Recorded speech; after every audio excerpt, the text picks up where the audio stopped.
Hello everyone. बेटा आज हम शुरू करने वाले हैं अपना नया चैप्टर एक कहानी यह भी, जिसकी लेखिका हैं मन्नू भंडारी जी। बड़ा क्यूट सा नाम है लेखिका का, मन्नू भंडारी, तो आपको याद रहेगा।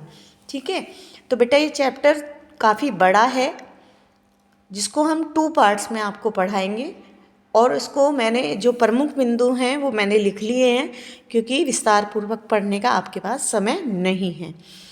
ठीक है, तो सबसे पहला पॉइंट, पढ़ने से पहले, समझने से पहले वीडियो को लाइक करिए। ठीक है, और वीडियो अच्छी लगे लास्ट में सब्सक्राइब करिए और शेयर करिए। ठीक है, अभी पहला पॉइंट है लेखिका की व्यक्तित्व विहीन माँ। लेखिका ने अपनी माँ को व्यक्तित्व विहीन क्यों कहा? देखिए, पहली बात, वो बेपढ़ी लिखी थी, पढ़ी हुई नहीं थी। अब आप समझ सकते हो पढ़ना कितना ज़रूरी है।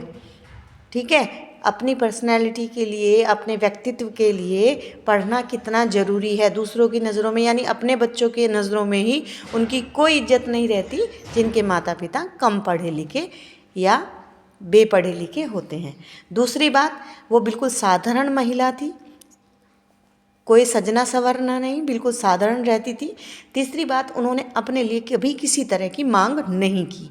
उनके जीवन का सिर्फ एक ही उद्देश्य था कि वो अपने बच्चों का ध्यान रखे, उनकी मांगों को पूरा करे, उनके लिए खाना बनाए और अपने पति की डांट सुने।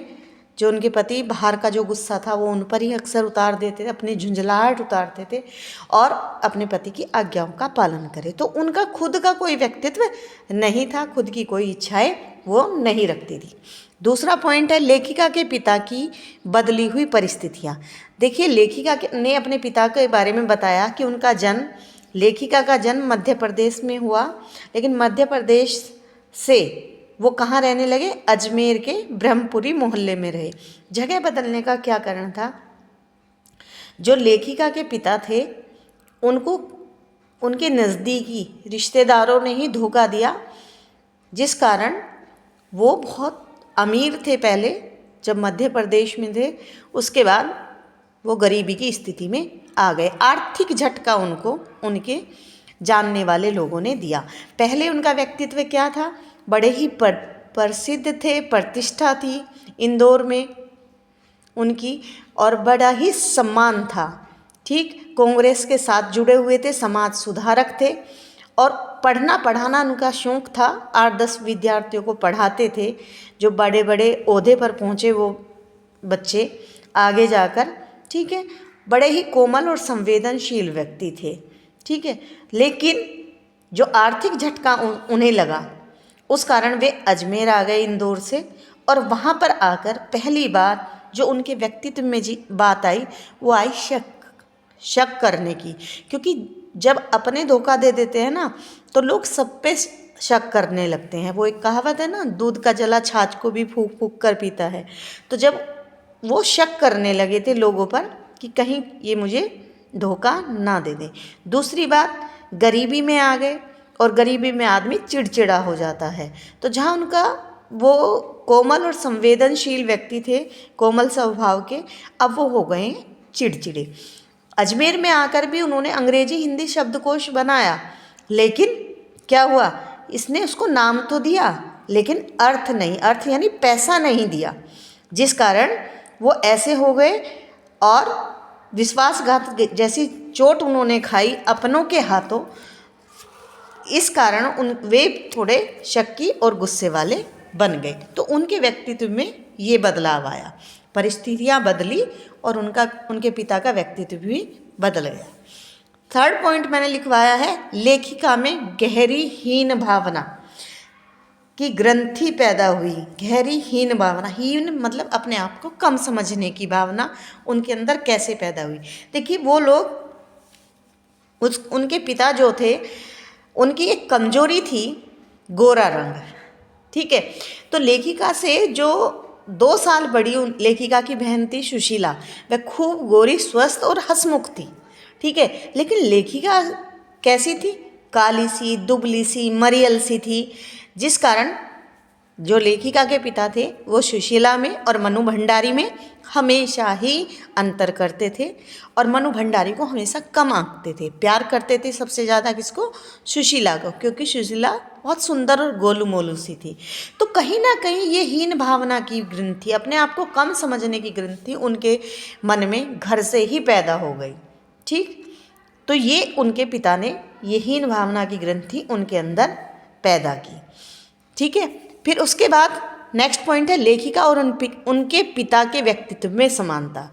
जैसा कि मैंने आपको बताया कि उनके पिता शक्की हो गए थे, वो भी शक्की हो गई थी। कैसे? जब उनके अंदर हीन भावना की ग्रंथि पैदा हुई, अपने आप को कम आंकने की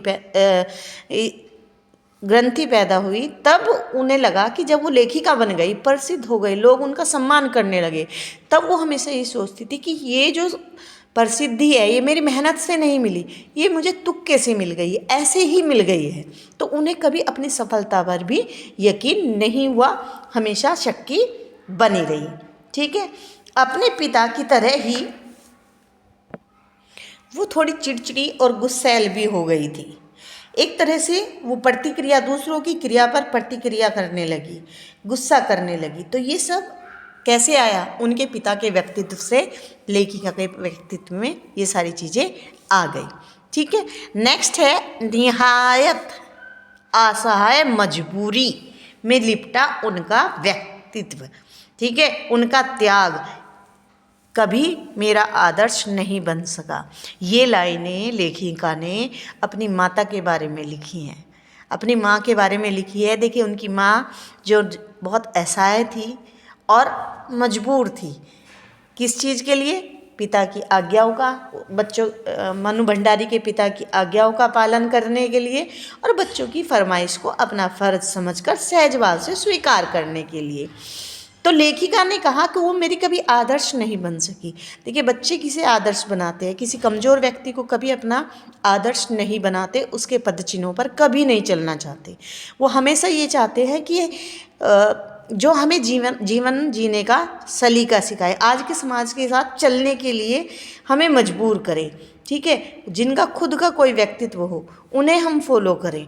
किसी भी ऐसे व्यक्ति के बारे को वो फॉलो नहीं करना चाहते थे जो दब्बू हो। इस कारण उनकी माँ उनकी कभी आदर्श नहीं बन पाई, क्योंकि उनकी माँ, वो मानते थे कि वे उनकी माँ जो है धरती से भी अधिक धैर्य और सहन शक्ति रखती है। धरती को हम बहुत मानते हैं कि उसमें काफ़ी धैर्य है, इतने पाप सहन कर रही है, इतना प्रकृति का प्रकोप सहन कर रही है, मनुष्यों का, विज्ञान का इतना प्रकोप वो सहन कर रही है। इसका मतलब वो बहुत सहन शक्ति है धरती में। तो ऐसे ही वो मानती थी कि उनकी माता जो है उनमें धरती से भी अधिक सहन शक्ति है, जो इतना सब कुछ वो बर्दाश्त कर रही है। ठीक है, नेक्स्ट है पड़ोस कल्चर। लेखिका ने पड़ोस कल्चर के बारे में बताया कि 5 भाई बहनों में वह सबसे छोटी थी और सब बहन भाई आपस में मिलकर खेलते थे और घर में खेलते थे। यहाँ पर इन्होंने बताया कि घर का मतलब है सिर्फ अपना घर नहीं, पड़ोस के 8-10 घर, वहाँ पर खेलने की सब लड़कियों को आज़ादी थी। यानी पड़ोस के जो घर थे उनको भी अपना घर माना जाता था। ठीक है, लंगड़ी टांग, पकड़म पकड़ाई, काली टिल्लो, गुड्डे गुड़िया के बिहा, इस तरह के वो खेल खेलते थे। जो लड़के थे वो पतंग उड़ाते थे, गिल्ली डंडा खेलते थे। जो लेखिका के भाई भी थे तो उनको उस घर की सीमा से बाहर जाने की इजाज़त थी, लेकिन लेखिका और उसकी बहनों को या उनकी सहेलियों को वो 10-12 घर जो हैं वो घर के ही समान थे। इसको कहा गया है पड़ोस कल्चर। ठीक है, लेकिन ये परंपरागत पड़ोस कल्चर आज के समय में देखा नहीं जाता। ठीक है, क्यों? क्योंकि ये संकुचित हो गया है, सिमट कर रह गया है, केवल हमारा घर ही हमारा घर है। ठीक है, इससे लोग भी संकुचित हो गए हैं, उतनी सीमाएं हो गई है, इतना ही सोचते हैं, सिर्फ अपने बारे में सोचते हैं, असहाय हो गए हैं। शहरों में तो कोई किसी को मार्केट भी चला जाए लेकिन कोई किसी की हेल्प के लिए नहीं आएगा, तो असहाय हो गए हैं, असुरक्षित हो गए हैं। ठीक है, जब ये महानगरों में आजकल का जो पड़ोस कल्चर ख़त्म हो गया है, वो सिर्फ अपने घर तक ही सिमट कर रह गए हैं। पहले पूरा मोहल्ला घर हुआ करता था, लोग जो हैं विस्तार था लोगों के घरों का, वो एक दूसरे की सहायता करते थे, वो सुरक्षित रहते थे। तो इस तरह की चीज़ें नहीं थी। तो पड़ोस कल्चर के बारे में आप आई होप लिख पाओगे। लेखिका ने अपनी शुरू की कई कहानियों में भी, जैसे महाभोज वगैरह में भी, अपने पड़ोस के लोगों का ही जिक्र किया है। नेक्स्ट पॉइंट है रसोई घर एक भटियार खाना। देखिए, जैसे कि मैंने बताया, लेखिका को उनके पिता कम मानते थे क्योंकि वो इतनी सुंदर नहीं थी, कमज़ोर भी थी, सांवली भी थी। लेकिन जब उनकी सारी बहनों की शादी हो गई, उनकी दोनों बहनों की शादी हो गई और भाई जो है बाहर पढ़ने लगे सन 44 में। देखिए, उनके घर में शादी की एक अनिवार्य योग्यता थी कि लड़की ने मैट्रिक यानी 10th पास कर लिया हो और 16 साल की हो गई हो, उसकी शादी कर देते थे। तो उसकी जो सिस्टर थी उससे दो साल बड़ी, उसने सन 44 में 1944 में यह योग्यता प्राप्त कर ली और उसकी भी शादी कर दी गई। भाई बाहर रहने लगे। तो अब कौन बचा घर में? केवल लेखिका। अब उनके पिता का ध्यान कहाँ गया? लेखिका की ओर पहली बार केंद्रित हुआ। लड़कियों को जिस उम्र में स्कूली शिक्षा दी जाती है, साथ साथ उन्हें सुघड़ गृहिणी और कुशल पाक शास्त्री यानी खाना बनाने में निपुण बनाया जाता है, वहाँ उनके पिता ये चाहते थे कि मैं यानी लेखिका रसोई घर से दूर रहूं। रसोई घर को वो भटियार खाना कहते थे। भटियार खाना क्यों कहते थे? वो उनका मानना था कि किसी भी व्यक्ति की क्षमता, कि स्पेशली जो लड़कियां होती हैं उनकी जो क्षमता और प्रतिभा होती है, जहां वो रसोई में लग गई, खाना बनाने में लग गई, उनकी सारी प्रतिभाएं चूल्हे में भस्म हो जाती हैं। वो बाकी और चीज़ों में ध्यान नहीं दे पाती, ना पढ़ाई में, ना लिखाई में, ना खेल कूद में, ना किसी तरह के कोई काम सीखने में। वो अगर एक बार किचन में चली गई और उन्होंने खाना बनाना सीख लिया तो बस वही करेंगी। ठीक है। अब देखिए, नेक्स्ट पॉइंट है लेखिका की आज़ादी की सीमा। एक पॉइंट मैंने बताया था अभी आपको कि पूरा पड़ोस जो था वो 10-12 घर जो थे, वहाँ तक लड़कियाँ खेल सकती थी, ये आज़ादी की सीमा थी।